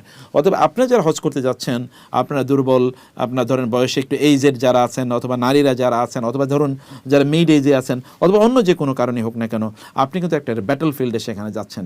এই ব্যাটল ফিল্ডে আপনার একমাত্র অস্ত্র যেন হয়, অথবা সবচেয়ে বড় অস্ত্র যেন আপনার হয় ধৈর্য ধারণ করা। তাইলে আপনি সেখানে বিজয় লাভ করতে পারবেন। শুধু তাই না, আপনার অর্জন আপনি করতে পারবেন। শুধু তাই না, এতক্ষণ যা বললাম তার পাশাপাশি আল্লাহর পক্ষ থেকে স্পেশাল রহমতের অধিকারী আপনি হবেন। আল্লাহ তাআলা বলেছেন ওয়াবাশশিরিস সাবিরিন আল্লাযীনা ইযা আসাবাতহুম মুসিবাতুন ক্বালু ইন্না লিল্লাহি ওয়া ইন্না ইলাইহি রাজিউন উলাইকা আলাইহিম সালাওয়াতু মির রাব্বিহিম ওয়া রাহমা। একদল লোকের উপর আল্লাহর পক্ষ থেকে স্পেশাল রহমত থাকে, স্পেশাল মার্সি থাকে। It is because of the patience they showed and demonstrated. তারা যে ধৈর্য ধারণ করেছিল, আল্লাহ সুবহানাহু ওয়া তাআলা ভালোবাসেন এই সকল ব্যক্তিদেরকে যারা ধৈর্য ধারণ করে। ওয়াল্লাহু ইউহিব্বুস সাবিরিন, আল্লাহ ধৈর্যশীলদেরকে ভালোবাসেন। আল্লাহর ভালোবাসা পাওয়া এটা কি চারটেখানি কথা নাকি? আল্লাহ সুবহানাহু ওয়া তাআলা তাদেরকে প্রশংসা করেন, আল্লাহর প্রশংসা পাওয়া। আল্লাহ সুবহানাহু বলেছেন ইন্না ওয়াজাদনাহু সাবিরা নি'মাল আবদু ইন্নাহু আওয়াব। দাউদ আলাইহিস সালামের ব্যাপারে আল্লাহ তাআলা বলেছেন, আইয়ুব আলাইহিস সালামের ব্যাপারে আল্লাহ তাআলা বলেছেন আমার কত ধৈর্যশীল বান্দা ছিলেন তিনি। আল্লাহ সুবহানাহু ওয়া তাআলা প্রশংসা করছেন এবং তিনি বলেছেন ধৈর্য কিন্তু আলো। অন্ধকারে তো আপনার যেন ধরুন আপনি অন্ধকারে হাতরে বেড়াচ্ছেন, কী করবেন না করবেন, ধৈর্য ধারণ করুন, আলো আসবেই। আল্লাহ রাসূল সাল্লাল্লাহু আলাইহি ওয়াসাল্লাম বলেছেন ওয়াস-সাবরু দিয়াউন, ধৈর্য হচ্ছে আলো, এবং এটা একটা স্নিগ্ধ আলো। এই আলোটা সূর্যের আলোর মতো আপনাকে জ্বালিয়ে পুড়িয়ে দেবে না, বরং চাঁদের আলোর মতো একটা স্নিগ্ধতা আপনাকে প্রদান করবে। এটা হচ্ছে আস-সাবরু দিয়াউন বলে আল্লাহ রাসূল সাল্লাল্লাহু আলাইহি ওয়াসাল্লাম উল্লেখ করেছেন। এমনকি ধৈর্য ধারণ করার ক্ষেত্রে আমরা আল্লাহ সুবহানাহু ওয়া তাআলা আমাদেরকে কোরআনে বহু জায়গায় আল্লাহ সুবহানাহু ওয়া তাআলা আমাদেরকে তিনি ধৈর্য ধারণ যারা করে তারা শিক্ষা গ্রহণ করতে পারে, তাদের মানে প্রজ্ঞা তৈরি হয়, তাদের বুদ্ধিমত্তা তৈরি হয়, তাদের দূরদর্শিতা তৈরি হয়। অন্যদের মতো তারা ন্যারো মাইন্ডেড হয় না, ন্যারো সাইটেড তারা হয় না, তারা খুব ফার সাইটেড হয়, অর্থাৎ তাদের দূরদৃষ্টি থাকে অনেক অনেক বেশি ধৈর্যশীলদের। অতএব ধৈর্য ধারণ করা আল্লাহ সুবহানাহু ওয়া তাআলা বারবার তিনি আমাদেরকে বলেছেন আপনি যদি আপনার লক্ষ্যে বা অভিষ্ট লক্ষ্যে যদি আপনি পৌঁছতে চান তাহলে আপনাকে ধৈর্য ধারণ করতে হবে। আল্লাহ সুবহানাহু ওয়া তাআলা তিনি আমাদেরকে বলেছেন আমরা যদি ধৈর্য ধারণ করি তাহলে এর কারণে আমরা যতটুকু ধরেন লস করেছি তার চেয়ে অনেক অনেক বেশি শক্তিশালী জিনিস আল্লাহ সুবহানাহু ওয়া তাআলা আমাদেরকে প্রদান করবেন। যেমন রাসূলুল্লাহ সাল্লাল্লাহু আলাইহি ওয়াসাল্লাম বলেছেন উম্মে সালামা রাদিয়াল্লাহু তাআলা আনহা তার স্বামী মারা গেল। রাসূল সাল্লাল্লাহু আলাইহি ওয়াসাল্লাম তার কাছে গেলেন, উম্মে সালামা মানে নারী তার স্বামী মারা গেছে, এর চেয়ে বড় লস তার কি হতে পারে? রাসূলুল্লাহ সাল্লাল্লাহু আলাইহি ওয়াসাল্লাম তাকে বললেন তুমি ধৈর্য ধারণ করো এবং তুমি আল্লাহকে বলো আল্লাহুম্মা আজিরনি ফি মুসিবাতি ওয়া আখলিফ লি খায়রা মিনহা। হে আল্লাহ আমার এই বিপদে আপনি আমাকে আশ্রয় দিন এবং আমার কাছ থেকে আপনি জানিয়ে গিয়েছেন তার চেয়ে উত্তম কিছু আমাকে প্রদান করুন। উম্মে সালামা রাদিয়াল্লাহু তাআলা তিনি বললেন রাসূলুল্লাহ সাল্লাল্লাহু আলাইহি ওয়াসাল্লাম আমাকে এই দোয়া আমাকে শিখিয়ে দিয়েছেন, কিন্তু আমার মনে হলো আমার স্বামী মারা গেছে, তার চেয়ে উত্তম আমি কি পাবো? আমি ভাবছিলাম, রাসূল বলেছেন আমার বিশ্বাসের কোনো কমতি নাই, কিন্তু ভাবছিলাম যে আমার স্বামী মারা গেছে, এত বড় বিপদ, আমি ধৈর্য ধারণ করছি, কিন্তু ভাবছিলাম যে আল্লাহ রাসূল যে আমাকে দোয়া শিখিয়ে দিলেন, এই দোয়ার তো ফলাফল আমি পাবো, কিন্তু মানে আমার এই বিপদে আপনি আমাকে আশ্রয় দিন, আল্লাহ আশ্রয় দেবেন, কিন্তু যা আমার কাছ থেকে নিয়ে গেছেন তার চেয়ে উত্তম কিছু দিন। আমি এটা মিলাতে পারছিলাম না। কয়েকদিন পরে রাসূল সাল্লাল্লাহু আলাইহি ওয়াসাল্লামের কাছ থেকে প্রস্তাব আসলো আমাকে বিয়ে করার জন্য। আমি তখন বুঝলাম আল্লাহ তাআলা তো আমার জন্য এটা ব্যবস্থা করে রেখেছেন। মানে রাসূলের স্ত্রী হওয়া মানে কি জান্নাতের শ্রেষ্ঠতম জায়গায় যাওয়া। আপনি এর প্যারালাল তো আর কিছু হতে পারে না মর্যাদা, এবং গোটা কিয়ামত পর্যন্ত মানব জাতির আপনি মা উম্মাহাতুল মুমিনিন, মানে আপনি সকল ইয়েদের মুসলিম পুরুষদের আপনি মা, এই মর্যাদা পেয়ে যান একজন নারী। এটা কেন কিভাবে? কেবলমাত্র তিনি এই ধৈর্য ধারণ করার কারণে। রাসূলুল্লাহ সাল্লাল্লাহু আলাইহি ওয়াসাল্লাম বলেছেন, এবং শুধু তাই না, ধৈর্য ধারণ করলে ব্যক্তি তিনি কিন্তু ইজ্জত তার সম্মান এই দুনিয়াতে বাড়বে। কাসাউতু জামিল আস-সাবরি ওয়াজহি ফাসানাহু বিহিল্লাহু আন গিশিয়ানি কুল্লি বুখাইলি। কবি বলেছেন আমি ধৈর্য ধারণ করেছি এ কারণে আল্লাহ সুবহানাহু ওয়া তাআলা তিনি আমার চেহারাকে উজ্জ্বল, মানে আমার সম্মান বাড়িয়ে দিয়েছেন, আমার চেহারাকে উজ্জ্বল করে দিয়েছেন আল্লাহ সুবহানাহু ওয়া তাআলা। এখন আমি বাকি যে বিষয়গুলো কয়েকটা বিষয় একটু আপনাদেরকে কুইকলি বলে যেতে চাই, কয়েকটা পয়েন্ট। এক নম্বর হচ্ছে আমরা কোথায় ধৈর্য ধারণ করব। এক নম্বর হচ্ছে আস-সাবরু আলা বালাইদ দুনিয়া, বিপদ, এই দুনিয়ার যে বিপদ আপদ আছে এই বিপদ আপদের ক্ষেত্রে আপনাকে ধৈর্য ধারণ করতে হবে। আল্লাহ তাআলা বলেছেন লাকাদ খালাকনাল ইনসানা ফি কাবাদ, মানুষের বিপদ হবে, আমি মানুষকে বিপদের মধ্যে তৈরি করেছি, কষ্টের মধ্যে তৈরি করেছি। আমি ওয়ালা নাবলুওয়ান্নাকুম বিশাইইন মিনাল খাউফি ওয়াল জু, আমি তাকে বিভিন্ন ধরনের কষ্ট দিয়ে আমি তাকে ধৈর্য মানে আমি তাকে পরীক্ষা করব। অতএব এই পরীক্ষায় আপনাকে অবশ্যই উত্তীর্ণ হতে হবে। মানে আল্লাহ সুবহানাহু ওয়া তাআলা আপনাকে বিপদ দেবেনই। আপনি যেটা চাচ্ছেন সেটা আপনি নাও পেতে পারেন, আপনার যা পাওয়ার কথা ছিল সেটা আপনি নাও পেতে পারেন। আপনি যেভাবে ধরুন আপনার যেরকম কোনো কিছু ঘটার কথা ছিল না, এরকম কোনো কিছু হঠাৎ করে আপনার জীবনে ঘটে গেছে, মানে অপ্রত্যাশিত কোনো কিছু ঘটে গেছে। হোয়াট এভার হ্যাপেন্স, আপনার ক্যালকুলেশনে থাকুক বা না থাকুক, আপনি প্রিপেয়ার্ড হন বা না হন, আপনি দ্রুত বলুন ইন্না লিল্লাহি ওয়া ইন্না আলহামদুলিল্লাহ ইন্না লিল্লাহি ওয়া ইন্না ইলাইহি রাজিউন, আপনি এটি বলুন এবং দেখুন আল্লাহ সুবহানাহু ওয়া তাআলা এর কারণে আপনাকে, এর আগে আমরা যে ধৈর্যের যেই মানে ফলাফলগুলো কথা বললাম, সবগুলো ফলাফল আপনি ইনশাআল্লাহ পাবেন। অতএব দুনিয়ার যে কোনো বিপদ মানে কেবলমাত্র অনেক কোনো নেগেটিভ কোনো কিছু আপনাকে স্ট্রাইক করলে এরকম না, পজিটিভ কোনো বা প্রত্যাশার কোনো জিনিস আপনি পেলেন না, সেটাও কিন্তু একটা ধৈর্যের একটা জায়গা, সেখানে আপনাকে ধৈর্য ধারণ করতে হবে। 2 নম্বর হচ্ছে যে আপনি আসবরু আলা মুস্তাহিহাত আত নাফস, মানে আপনার মনে অনেক কিছু চাই কিন্তু আপনি সেগুলো করছেন না। কেন? কারণ এটা শরিয়া অ্যালাউ করে না, কারণ এটা দিন অ্যালাউ করে না, কারণ এটা আল্লাহ সুবহানাহু ওয়া তাআলা পছন্দ করেন না, আল্লাহ রাসূল সাল্লাল্লাহু আলাইহি ওয়াসাল্লাম এতে অসন্তুষ্ট হন। এ কারণে আপনি কাজটি করছেন না, এই কারণে আল্লাহ সুবহানাহু ওয়া তাআলা তিনি আপনার মর্যাদা বাড়িয়ে দেবেন। অতএব এটা একটা ধৈর্যের জায়গা। মানে আপনি বলতে পারেন যে ধৈর্য কোথায় কোথায় ধরবো, এটা একটা ধৈর্যের জায়গা। এবং এই কারণে আল্লাহ তাআলা বলেছেন ইয়া আইয়ুহাল্লাযীনা আমানু লা তুলহিকুম আমওয়ালুকুম ওয়ালা আওলাদুকুম আন যিকরিল্লাহ, হে লোকেরা, তোমাদের সম্পদ এবং তোমাদের সন্তান এগুলি যেন আল্লাহ জিকির থেকে তোমাদেরকে বিচ্যুত না রাখে। কীভাবে? যেমন আপনার ব্যবসা বাণিজ্য, এখন এত ব্যবসার রমরমা সিজন, মসজিদে যেতে পারছেন না, নামাজ পড়তে পারছেন না, সময় মতো নামাজ আদায় করতে পারছেন না, আপারা বাসায় ধরে মেহমান এসছে, সবাইকে অত্যন্ত দামি মেহমান, এদের জন্য খাদ্য পানি ইত্যাদি সব তৈরি করতে হবে, এগুলো তৈরি করতে গিয়ে সময় মতো গোসল করতে পারেন না, নামাজ আদায় করতে পারছেন না, মার্কেটে গিয়েছেন, ঈদের শপিং, এত পরিমাণ শপিং করতে হচ্ছে যে আপনি এখন কি করতে পারছেন না, আপনি এখন ঠিকমতো সালাত আদায় করতে পারছেন না। আবার হজে গিয়েছেন, এত পরিমাণ কেনাকাটা, এত পরিমাণ লিস্ট নিয়ে গেছেন, এত আত্মীয় স্বজন সবার জন্য গিফট কিনতে হবে।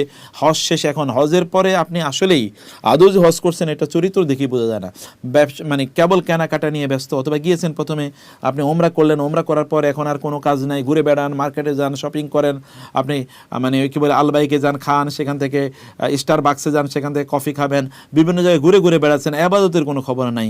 এগুলো কিন্তু মুস্তাহওয়াত আর নাফস, এগুলো আপনাকে আল্লাহর জিকির থেকে যেন কোনো অবস্থায় বিচ্যুত না করে।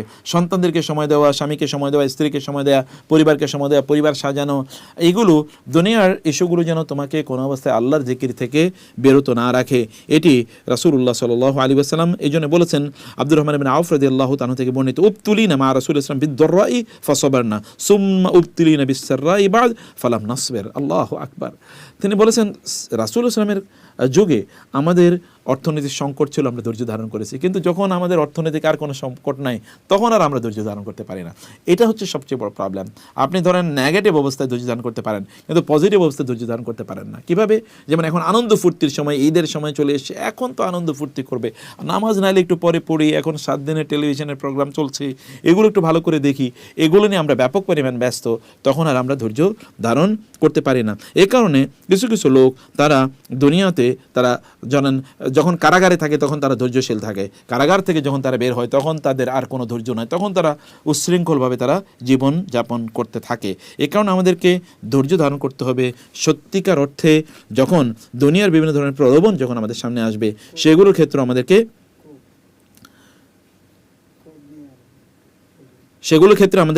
ধৈর্য ধারণ করতে হবে। ধৈর্য ধারণ ক্ষেত্রে আমরা কখনো কখনো আমাদেরকে দেখতে হবে যে অন্যের হাতে যা আছে, যেমন অন্যের অনেক কিছু আছে কিন্তু আমার সেই জিনিসগুলো আমার কাছে নাই, সেই ক্ষেত্রেও কিন্তু আমার ধৈর্য ধারণ করতে হবে। ও তার কি আছে এটার দিকে আমার তাকানোর দরকার নাই, আর তার আল্লাহ তাআলা তাকে কি দিয়েছেন তা নিয়ে আমার হিংসা বা বিদ্বেষ করার কোনো প্রয়োজন নেই, বরং আল্লাহ তাআলা আমাকে যা দিয়েছেন তা নিয়ে যেন আমি সন্তুষ্ট থাকি। কারণ মনে রাখতে হবে আল্লাহ আমাকে যা দিয়েছেন এটি আমার জন্য কল্যাণকর, আল্লাহ সুবহানাহু ওয়া তাআলা আমাকে যা দেননি এটা আমার জন্য কল্যাণকর না। ওই যে ওই ব্যক্তির মতো, যে ব্যক্তি তার মানে অন্ধ ছিল লোকটি, তো একজন ডাক্তার ওই দিক দিয়ে যাচ্ছিলেন, দেখলেন লোকটা অন্ধ, কষ্ট করে রাস্তায় হাঁটে, তিনি তাকে ডাকলেন, সমস্যা কি? বলে যে ঠিক আছে আপনি আমার অফিসে আসেন, আমি আপনার মানে চোখটা আমি ঠিক একটু অপারেশন করে আমি ঠিক করে দেব। তো অথবা এমনও কথা আছে যে একজন খুবই দিনদার আল্লাহওয়ালা ব্যক্তি ওই দিক দিয়ে যাচ্ছিলেন এবং তিনি বলেন, আল্লাহ এ লোকটা অন্ধ, তুমি তাকে একটু ভালো করে দাও না, তুমি তাকে, এবং আল্লাহ সুবহানাহু ওয়া তাআলার কাছে তিনি দোয়া করলেন যে আল্লাহ সুবহানাহু ওয়া তাআলা যেন তাকে সুস্থ করে দেন। এবং তার প্রশ্ন ছিল যে এই লোকটা কেন অন্ধ, এই লোকটা সুস্থ থাকলে সমস্যা কী ছিল? তো লোকটার কি হলো, চোখ, আল্লাহর কাছে তিনি দোয়া করেছেন এবং চোখটা ভালো হয়ে গেল। তো এই লোক পরের দিন ওই দিক দিয়ে যাচ্ছিলেন, মানে ওই যে বুজুর্গ লোক এবং ওই অন্ধ লোক ওই দিক দিয়ে যাচ্ছিল এবং দেখলো যে ওইখানে একদল শিশু বা এরা কি করছে, এরা ধরনের যে গ্রাম অঞ্চলে আপনার ব্রিজ আছে না, পোলের উপর থেকে তারা ওই যে নদীতে অথবা তারা খালে ঝাঁপ দিয়ে পড়ছে। তখন এই লোক যিনি অন্ধ ছিলেন তিনি ভাবলেন এই ছেলেগুলো এত দুষ্টামি কেন করে, অতএব এদেরকে এই দুষ্টামি যেন তারা না করে, এই কারণে তিনি কি করলেন, এই যে আপনারা জানেন তো মানে লাঠি অথবা ধরেন এই যে গ্রামে বাঁশ আছে না, বাঁশ তিনি কাটলেন, কেটে বাঁশগুলোকে তিনি খুবই চিকন করে এটাকে খুব শার্প মানে ধারালো করলেন, করে ওই যে যেখানে লাদ দিয়ে ওরা পড়ে ওখানে পানির নিচে এটাকে পুঁতে রাখলেন, এই জন্য যেন ওরা যেন ঝাঁপ না দেয়। ওনার চিন্তা হলো এগুলো এত দুষ্টামি কেন করে, ওদেরকে দুষ্টামি থেকে বাঁচানো দরকার, এই জন্যে ওরা যেন ঝাঁপ দেয়, ঝাঁপ দিলে ব্যথা পাইলে আর ওরা এই দুষ্টামি ওরা করবে না। তো পানির নিচে ওগুলোকে শার্প এগুলো এরকম তিনি ইয়ে করে রাখলেন, পুঁতে রাখলেন যেন শিশুরা বা বাচ্চাগুলো না দেখে। এরপর বাচ্চারা ওইখানে ঝাঁপ দেয়, আর কেউ ওঠে না, ঝাঁপ দেয় আবার কেউ ওঠে না, আর কেউ ওঠে না। পরে দেখা গেলো যে বাচ্চারা ওইখানে যখন ঝাঁপ দিয়েছে, ঝাঁপ দিয়ে ওইখানে ওইটার সাথে ধারালো ওইটার সাথে তারা আটকে গেছে আর তারা উঠতে পারেন এবং তারা মারা গেছে। তো ফলে আল্লাহ সুবহানাহু ওয়া তাআলা এর সত্যিকার অর্থে তিনি কেন কি করেছেন, কেন করেন নাই, এটা আল্লাহ সুবহানাহু ওয়া তাআলা ভালো জানেন, তার প্ল্যান তো আমি জানি না। সে কারণে আমাদেরকে সে জায়গায় আমাদের ধৈর্য ধারণ করা আমাদের দরকার। আল্লাহ সুবহানাহু ওয়া তাআলার পথে যখন আমরা দাওয়াত দেব মানুষকে, সেই ক্ষেত্রে আমাদেরকে ধৈর্য ধারণের মাধ্যমে দাওয়াত দেওয়া দরকার। চিৎকার চেঁচামেচি এবং বিশেষ করে আমরা আমাদের পরিবারে দাওয়াতি কাজ একেবারে করতেই পারি না। আপনার সন্তানকে আপনি বলেন ঘুম থেকে উঠো নামাজ পড়ার জন্য, এই তুই কি উঠবি নাকি লাঠি নিয়ে আসবো, 2 নম্বর শব্দটাই প্রচণ্ড রাগারাগির, অথচ আপনি ভালোবেসে দাওয়াত দিতে পারতেন, তাকে কোলে নিতেন। রাসূল সাল্লাল্লাহু আলাইহি ওয়াসাল্লাম তো এই কথাও বলেছেন, কোনো ব্যক্তি নামাজে ঘুম থেকে মানে ভোর রাতে গভীর রাতে তিনি ঘুম থেকে উঠলেন নামাজ পড়ার জন্য, তিনি নামাজ পড়েন এবং তার স্ত্রীকে জাগান, তার স্ত্রী যদি না জাগে তার মুখে একটু পানি ছিটিয়ে দেন। ভালোবাসা কাকে বলে? তারপরে তাকে নিয়ে নামাজ আদায় করেন, স্বামীকে তিনি ডাকেন, স্বামী না উঠলে স্বামীর মুখে একটু পানি ছিটিয়ে দেন। আল্লাহ রাসূল বলছেন রহিমাল্লাহু আবদান, আল্লাহ তাআলা ওই নারী অথবা ওই পুরুষের উপর রহম করুন যিনি এই কাজটি করেন। এটা ভালোবাসা। দাওয়াতের ক্ষেত্রে এরকম ভালোবাসা আমাদেরকে প্রদর্শন করতে হয়। যদি আমরা প্রদর্শন না করি তাহলে কোনো অবস্থায় ভালো দাওয়াতে আমরা সফল হব না। এই জায়গাও আপনারা যদি পারিবারিক অঙ্গনে বা অন্যান্য জায়গায় যদি আপনারা দাওয়াতি কাজ করেন তাহলে সেক্ষেত্রে আপনাদেরকে ধৈর্যের মাধ্যমে আপনাদেরকে কাজ করতে হবে। যখন যুদ্ধক্ষেত্রে আমরা একত্রিত হই, আমি আগেও বলেছি এখনও বলছি, আমাদের হজটা একটা যুদ্ধক্ষেত্র, যেমন নারীদের জন্য একটা যুদ্ধ হিসেবে আল্লাহ রাসূল উল্লেখ করেছেন, বৃদ্ধদের জন্য একটা যুদ্ধক্ষেত্র, সকলের জন্য এক ধরনের যুদ্ধক্ষেত্র। তো এই যুদ্ধক্ষেত্রে আপনাদেরকে ধৈর্য ধারণের মাধ্যমে আপনাদেরকে যুদ্ধক্ষেত্রে বিজয় অর্জন করতে হবে। যেমন আপনি জানেন যে তালুত যখন জালুতের বিরুদ্ধে যুদ্ধ করতে গিয়েছিল, মূসা আলাইহিস সালামের মৃত্যুর পর যখন বনী ইসরাইল তাদের রাজত্ব হারিয়ে ফেলেছে, তাদের দেশ তারা হারিয়ে ফেলেছিল, তখন আল্লাহ সুবহানাহু ওয়া তাআলা তাদের জন্য একজন নেতা নির্বাচন করলেন, কে? তার নাম ছিল তালুত, জালুতের বিরুদ্ধে যুদ্ধ করার জন্য। তালুত এখান থেকে একটা বিশাল বাহিনী নিয়ে 10,000-এর উপর সৈন্য নিয়ে যাচ্ছিলেন তিনি ওর বিরুদ্ধে যুদ্ধ করার জন্য। সামনে এরা তারা খুবই তৃষ্ণার্ত, দেখলো একটু পানি, ওই পানি নদীর পানি।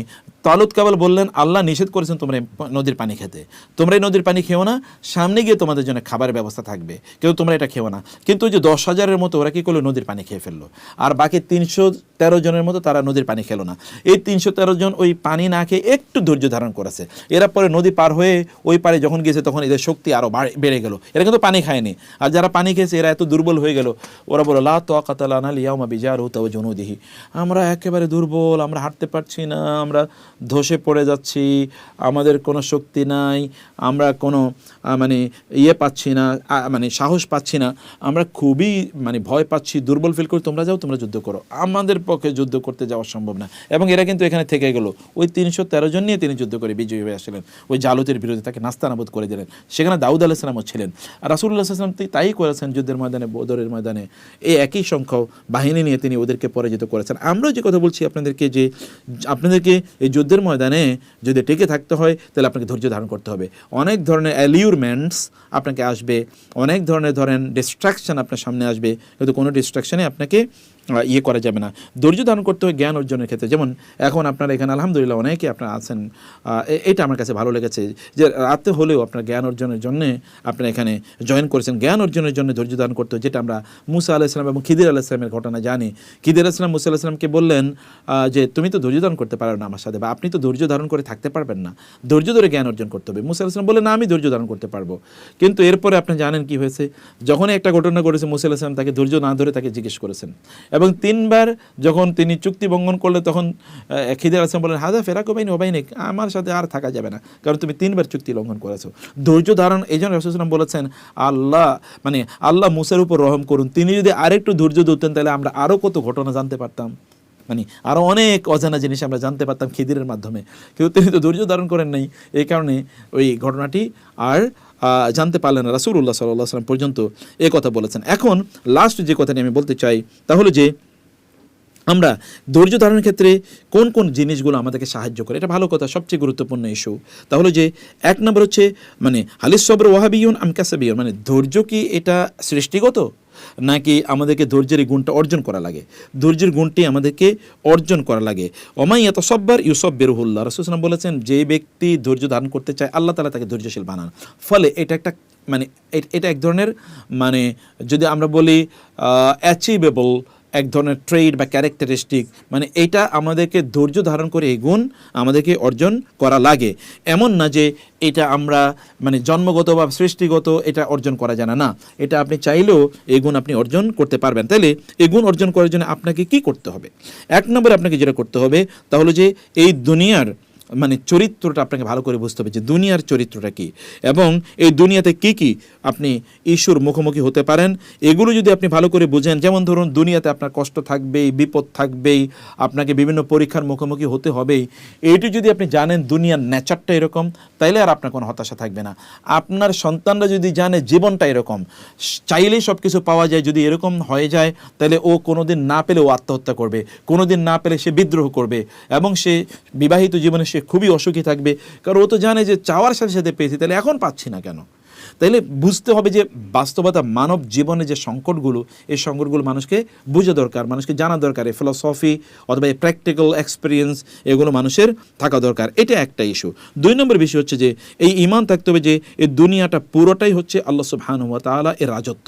অতএব আল্লাহ সুবহানাহু ওয়া তাআলা তিনি যাকে ইচ্ছা প্রদান করেন, যাকে ইচ্ছা প্রদান করেন না। ফলে আপনাকে ধৈর্য ধরে আল্লাহ সুবহানাহু ওয়া তাআলা এর উপর নির্ভর করতে হবে, আল্লাহ সুবহানাহু ওয়া তাআলা এর কাছে আপনাকে প্রত্যাশা করতে হবে, চাইতে হবে। এই জিনিসটি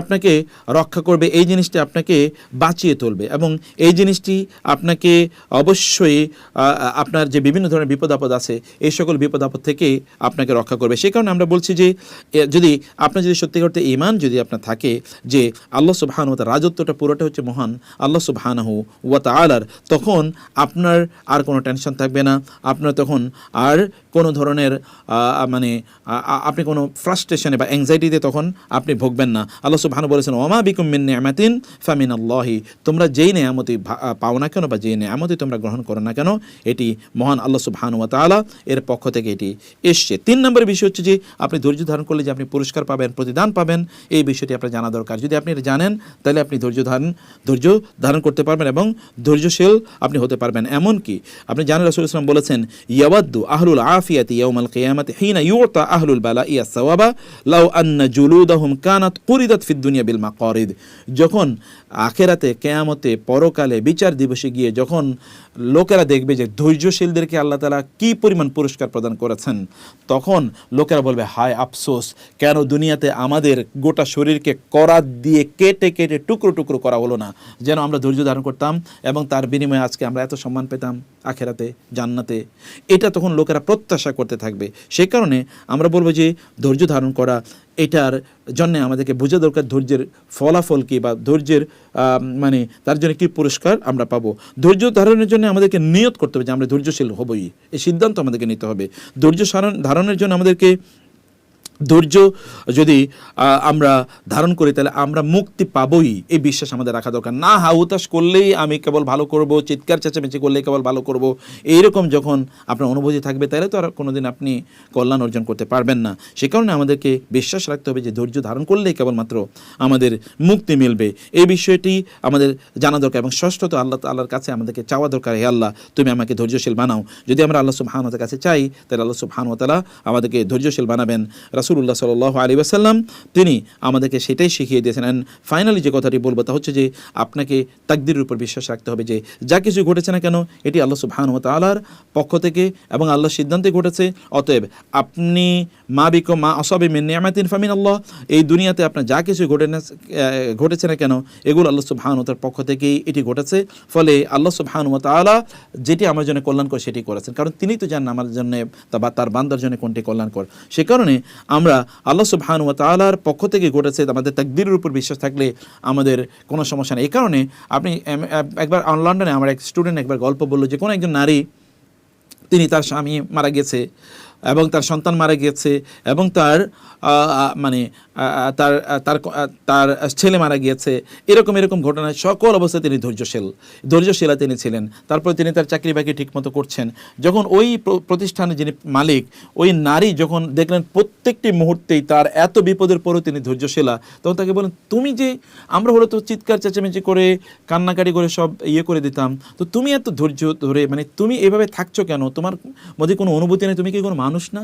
বলে আমি মানুষ। অনুভূতি না? হ্যাঁ অনুভূতি আছে। তাহলে কি, কেন তুমি, তোমার কোনো প্রতিক্রিয়া নাই কেন? বলে তিনি আমি তো জানি এটা তাকদীর, এটা আল্লাহ সুবহানাহু পক্ষ থেকে ফয়সালা, অথবা যিনি ফয়সালা দিয়েছেন তিনি তো জানেন আমার জন্য কোনটা কল্যাণকর, এবং সেই কারণে আমি ধৈর্য ধরে আছি। তিনি বলেন তোমার যদি যেই দিন তোমাকে সকল সিচুয়েশনে এতটা কাম অ্যান্ড কম্পোজ থাকতে শেখায় সেই দিনই তো উত্তম। এবং এই কথা শুনে তারপরে তিনি ইসলাম গ্রহণ করেছেন। মানে এরকম অসংখ্য ঘটনা আছে যে কোরআন দিনের কোন জিনিসটা যে মানুষের ভালো লেগে যায় সেটা আমরা জানি না। আমাদেরকে বুঝতে হবে যে এটি আল্লাহ সুবহানাহু ওয়া তাআলার পক্ষ থেকে নির্ধারিত, সে কারণে এটি আমাদেরকে অবশ্যই আমাদেরকে কল্যাণ প্রদান করবে, এটি আমাদের জন্য কল্যাণকর। অ্যান্ড তারপর হচ্ছে মানে আমাদেরকে বুঝতে হবে যে যা আল্লাহ সুবহানাহু ওয়া তাআলা তিনি আমাদেরকে পরীক্ষা করা মানে হচ্ছে আমরা আল্লাহ সুবহানাহু ওয়া তাআলার প্রিয় পাত্র। আল্লাহ বেশি পরীক্ষা করেন তাকে যাকে আল্লাহ সুবহানাহু ওয়া তাআলা পছন্দ করেন। অতএব নিশ্চয়ই আল্লাহ সুবহানাহু ওয়া তাআলা পছন্দের তালিকায় আমি আছি। এই কারণে দেখবেন যে অনেক লোক তারা অসুস্থ হয়ে বলে আল্লাহ সুবহানাহু ওয়া তাআলা নেয়ামতের মধ্যে আছে, কারণ আল্লাহ সুবহানাহু ওয়া তাআলা অসুস্থ ব্যক্তিদের দোয়া কবুল করে নেন। নিশ্চয়ই তিনি ভালোবাসেন বলে তিনি পরীক্ষা করছেন, কারণ আপনি তো সবাইকে পরীক্ষা করবেন না। ইউনিভার্সিটির ছাত্র হইলে কেবলমাত্র তার পরীক্ষা হবে, আপনি তো রাস্তার কাউকে ধরে নিয়ে এসে পরীক্ষা করবেন না। ফলে পরীক্ষা করার জন্যে বা পরীক্ষায় অংশগ্রহণের জন্য এক ধরনের কোয়ালিফিকেশন লাগে, এক ধরনের যোগ্যতা লাগে। এই সকল ব্যক্তিরা সেই যোগ্যতা অর্জন করেছে। আর ধৈর্যশীল যারা ছিলেন, যেমন আপনি যদি আদম আলাইহিস সালাম, নূহ আলাইহিস সালাম, ইব্রাহিম আলাইহিস সালাম এবং রাসূলুল্লাহ সাল্লাল্লাহু আলাইহি ওয়াসাল্লাম, মুসা আলাইহিস সালাম, ঈসা আলাইহিস সালাম এবং সর্বশেষ রাসূল সাল্লাল্লাহু আলাইহি ওয়াসাল্লাম, তাদের জীবনে যদি আপনি দেখেন যে তারা কীভাবে ধৈর্য ধারণ করেছে, তাইলে আপনার ধৈর্যের প্রতি আপনার তখন মানে ধৈর্যের ব্যাপারে আপনার আকাঙ্ক্ষা বাড়বে এবং আপনি ধৈর্যশীল হতে পারবেন। সাহাবায়ে কেরাম রাদিয়াল্লাহু তাআলা আনহুম, তাদের কথা যদি আপনি জানেন, বেলাল রাদিয়াল্লাহু তাআলা হত্যা করা হয়েছিল, মানে তাকে শাস্তি দেওয়া হয়েছিল। সুমাইয়া রাদিয়াল্লাহু তাআলা হত্যা করা হয়েছিল, সুহাইব আর-রুমিকে হত্যা করা হয়েছে, আম্মার রাদিয়াল্লাহু তাআলা আনহু এবং তার পরিবার, মেগদাদ রাদিয়াল্লাহু তাআলা আনহু সহ এদেরকে কী পরিমাণ শাস্তি প্রদান করা হয়েছে, খুবাইব রাদিয়াল্লাহু তাআলা কীভাবে হত্যা করা হয়েছে, এগুলোর দিকে যদি আপনি তাকান তাহলে আপনি দেখবেন যে ধৈর্য আপনাকে ধারণ করা লাগেই।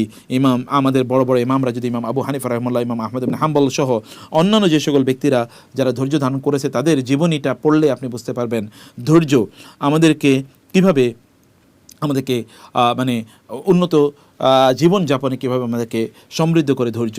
এবং লাস্টলি ধৈর্য কেন আমরা ধরতে পারি না, প্রবলেমটাকে একটু তাড়াহুড়া করি যে আমার এটা কেন হলো না, ওইটা কেন পেলাম না, 10 মিনিট পরে কেন খাবার হলো, গাড়ি কেন 15 মিনিট পরে আসলো, আমাকে যা দেওয়ার কথা ছিল কেন তা দেয়া হলো না, আমি যা পাওয়ার কথা ছিল কেন তা পাই না। এই যে আমরা তাড়াহুড়া করি, এই তাড়াহুড়াটি মূলত আমাদেরকে অসহিষ্ণু করে দেয়, ধৈর্যের যেই ধরেন সিস্টেমটা এটাকে একবারে ধ্বংস করে দেয়। এই কারণে আপনার তাড়াহুড়া করবেন না। 2 নম্বর হচ্ছে রাগ। এটার বিষয়ে আমাদের আলাদা আলোচনা আছে। রাগ, ক্রোধ, ক্ষোভ, রাগের কারণে লোকেরা ধৈর্য ধারণ করতে পারছে না। রাগ কমান, তাহলে ধৈর্য ধারণ করতে পারবেন। হতাশা মানুষকে ধৈর্যশীল হতে বাধা দেয়। আপনি হতাশ হবেন না, কারণ আল্লাহ সুবহানাহু ওয়া তাআলার কাছে আপনার জন্য যা আছে, ওয়া মা ইনদাল্লাহি বাক, যেটি আল্লাহর কাছে রয়েছে সেটি আপনার জন্য অনেক অনেক উত্তম এবং কল্যাণকর। সেটির জন্য আপনি ধৈর্য ধারণ করুন এবং সেটির জন্য আপনি প্রত্যাশা করতে থাকুন। তবে আমরা যে সময় বসবাস করছি এই সময় ধৈর্য ধারণ করা প্রচণ্ড কষ্টকর। রাসূলুল্লাহ সাল্লাল্লাহু আলাইহি ওয়াসাল্লাম বলেছেন, ইন্না মিন ওয়ারাইকুম আইয়ামুস সবর, তোমাদের পেছনে, এখন সাহাবায়ে কেরামদেরকে বলছেন যে এর পরবর্তী সময়গুলো হবে আসলে ধৈর্যের সময়। এবং তিনি বলেন আসবরু ফিহি মিসলু কবাদিন আলাল জামারি, ওই সময় ধৈর্যশীল ব্যক্তিরা ওই সকল ব্যক্তিদের মতো হবে যারা জ্বলন্ত অঙ্গার হাতে ধরে রেখেছে। ধৈর্যশীল ব্যক্তিরা হবে এই রকম ব্যক্তি যারা জ্বলন্ত অঙ্গার হাতে ধরে রেখেছে। লিল আমিলি ফিহিম মিসলু আজরি খামসিনা মিনকুম, ওই সময় যে সকল ব্যক্তিরা ধৈর্যের উপর ভিত্তি করে ধৈর্যশীল থেকে তারা ভালো কাজগুলো করে যায়, তারা দিনী কাজগুলো করে যায়, বিপদ আপদকে তারা মোকাবেলা করে, ওই সকল ব্যক্তিরা তোমাদের 50 জনের সমান সওয়াব পাবে। সাহাবায়ে কেরামদেরকে বলছেন, ভালো করে শুনুন, তোমাদের 50 জনের মতো সওয়াব পাবে। সাহাবায়ে কেরামরা বলেন, ইয়া রাসূলুল্লাহ, আমাদের 50 জন নাকি তাদের 50 জন? রাসূলুল্লাহ বললেন, না, তোমাদের 50 জন, মানে তোমরা 50 জন ইবাদত করলে যে পরিমাণ তোমরা সওয়াব পেতে, ওই সকল ব্যক্তিরা ধৈর্যের কারণে ততটুকু সওয়াব পাবে, ধৈর্যের কারণে। সুবহানাল্লাহ বিহামদি। সাহাবায়ে কেরামরা রাদিয়াল্লাহু তাআলা আনহুম আজমাইন এই কথা শুনে তারা অবাক হয়ে গেলেন যে ওই সকল ব্যক্তিদের ব্যাপারে, যে সকল ব্যক্তিরা ধৈর্য ধারণের কারণে সাহাবায়ে কেরামদের তাদের 50 জনের মতো আমলের সওয়াব তারা পাবেন। সেখানে আমরা লাস্টলে যে বিষয়টি আপনাদেরকে বলতে চাই প্রিয় ভাইরা এবং বোনেরা, তাহলে যে ধৈর্যকে আপনারা আপনাদের চরিত্র, আপনাদের বৈশিষ্ট্য বানিয়ে নেন, আপনাদের স্বভাবের অংশ বানিয়ে নেন, ধৈর্য ধারণ করবেন, ধৈর্যের চেষ্টা করুন, প্র্যাকটিস করতে থাকুন, ধৈর্য ধারণ করুন।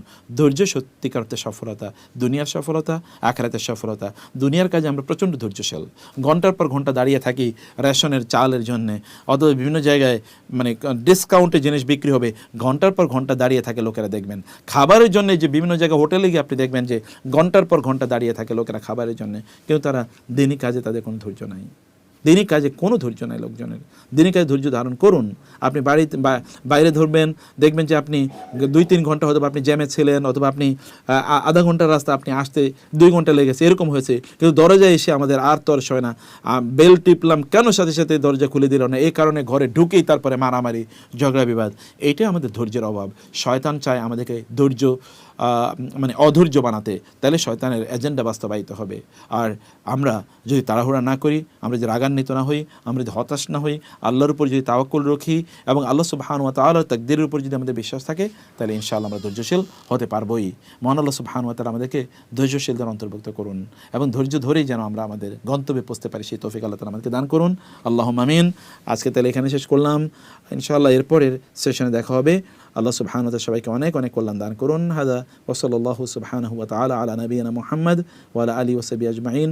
সুবহানাকাল্লাহুম্মা ওয়া বিহামদিক আশহাদু আল্লা ইলাহা ইল্লা আনতা আস্তাগফিরুকা ওয়া আতুবু ইলাইক। ওয়াসসালামু আলাইকুম ওয়া রাহমাতুল্লাহি ওয়া বারাকাতুহু।